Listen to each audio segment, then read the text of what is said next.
Baiklah, Assalamualaikum warahmatullahi wabarakatuh. Perkenalkan, nama saya Agung Samudra, NIM 249113/2006, dosen pengampu Ibu Dina Fitriah Handayani. Baiklah, saya akan mempresentasikan judul jurnal saya yang berjudul Penerapan Ilmu Fisika di Teknik Sipil dalam Mekanika Tanah. Yang pertama, pendahuluan, yaitu teknik sipil merupakan salah satu cabang ilmu teknik yang mempelajari tentang bagaimana merancang, membangun, merenovasi tidak hanya gedung dan infrastruktur, tetapi juga mencakup lingkungan untuk kemaslahatan hidup manusia. Teknik sipil mempunyai ruang lingkup yang luas, di dalamnya pengetahuan matematika, fisika, kimia, biologi, geologi, lingkungan hingga komputer mempunyai peranannya masing-masing. Seperti telah dijelaskan sebelumnya, salah satu ruang lingkup teknik sipil adalah pengetahuan tentang fisika dibatasi pada konteks teknik sipil. Dengan demikian, dunia teknik sipil tak dapat dilepaskan dari.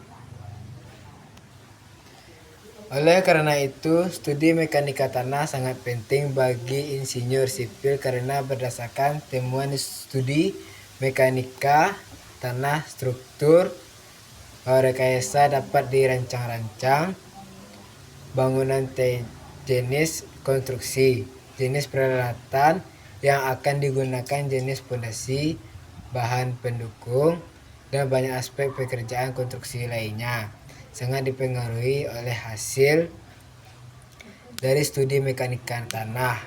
Pada dasarnya, mekanika tanah mempelajari tentang proses pembentukan tanah, sifat fisik dan kimia tanah. Yang pertama yaitu ilmu fisika.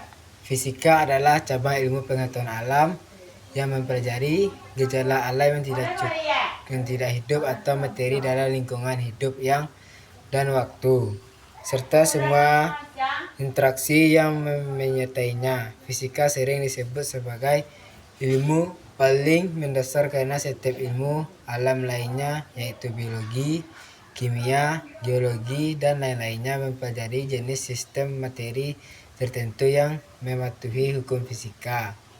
Fisika juga berkaitan erat dengan matematika.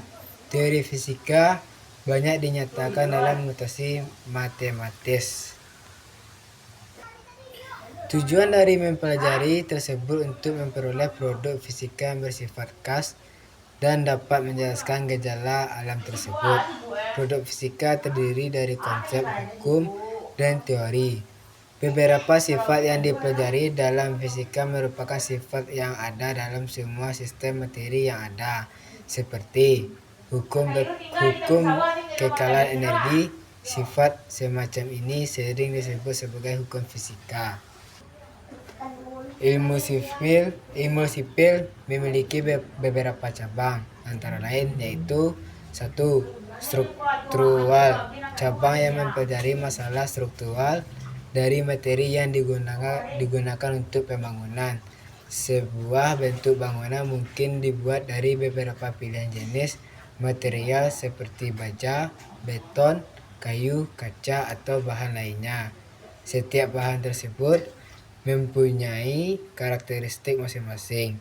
Ilmu di bidang struktural mempelajari sifat-sifat material itu sehingga pada akhirnya dapat dipilih material mana yang cocok untuk jenis-jenis bangunan tersebut. Yang kedua yaitu geoteknik, cabang yang mempelajari struktural dan sifat berbagai macam tanah dan batuan dalam menopang suatu bangunan yang akan berdiri di atasnya. Yang ketiga yaitu manajemen konstruksi, cabang yang mempelajari masalah dalam proyek konstruksi yang berkaitan dengan ekonomi, penjadwalan pekerjaan, pengembalian modal, biaya proyek, semua hal yang berkaitan dengan hukum dan perizinan bangunan hingga berorganisasian pekerjaan di lapangan sehingga diharapkan bangunan tersebut selesai tepat waktu.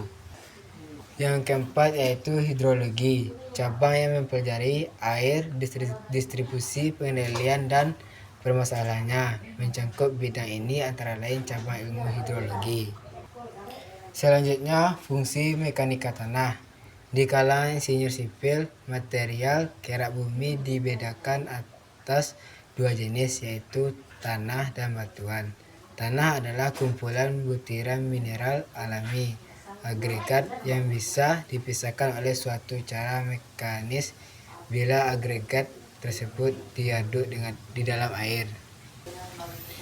Mekanika tanah pada dasarnya merupakan studi tentang tanah dan propertinya sehubungan dengan tujuan konstruksi. Mekanika tanah adalah disiplin teknik sipil yang memprediksi karakteristik kinerja tanah dengan menggunakan teknik statika, teknik dinamika, mekanika fluidia, dan teknologi lainnya. Jadi, kesimpulannya penerapan ilmu fisika dalam teknik sipil memungkinkan insinyur untuk merancang, membangun, dan memelihara infrastruktur yang aman, efisien, dan tahan lama. Pemahaman yang mendalam tentang prinsip-prinsip fisika adalah dasar yang kuat bagi para insinyur sipil dalam menghadapi tantangan teknis dan memastikan kesuksesan proyek konstruksi. Baiklah, sekian dari presentasi saya. Kalau ada kata, maaf. Wabillahi taufiq hidayah. Assalamualaikum warahmatullahi wabarakatuh.